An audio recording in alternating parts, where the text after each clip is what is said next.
আইবুড়ো ভাতের শেষ পর্বটা একটু এপিক না হলে চলে না। এখন রাত 11:30টার সময় আমি আইবুড়ো ভাত খেতে যাওয়ার জন্য রেডি হয়ে পড়ছি। খাবো, লাইট দিয়ে সাজিয়েছে বাড়ি। হ্যাঁ, কালকে অনুষ্ঠানের জন্য ফটো রেখেছি আমি। এখন প্রায় অলমোস্ট 12:30 পৌনে 1টা বাজে, আর এখন আসছি আমরা আইবুড়ো ভাত খেতে।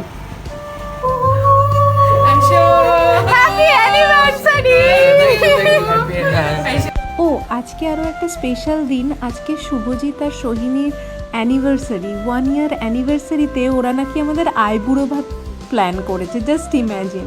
আর এখন রাত্রিবেলা 1:30টার সময় আমরা করছি ফটোশ্যুট।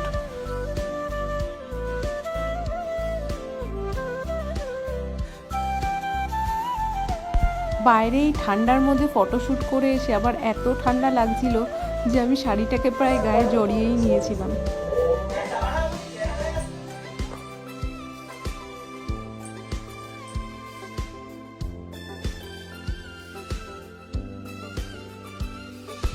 এখন আমরা 1 বছর আগে পুরনো স্মৃতি ঘেটে ঘেটে দেখছি, খুব ভালো লাগছে, সিচুয়েশনগুলো মনে পড়ে যাচ্ছে। 1 বছর হয়নি। আড্ডা চলতে চলতে কখন 3:30 বেজে গেছে ভাবতেই পারছি। এইভাবেই আইবুড়ো ভাতের পর্ব শেষ।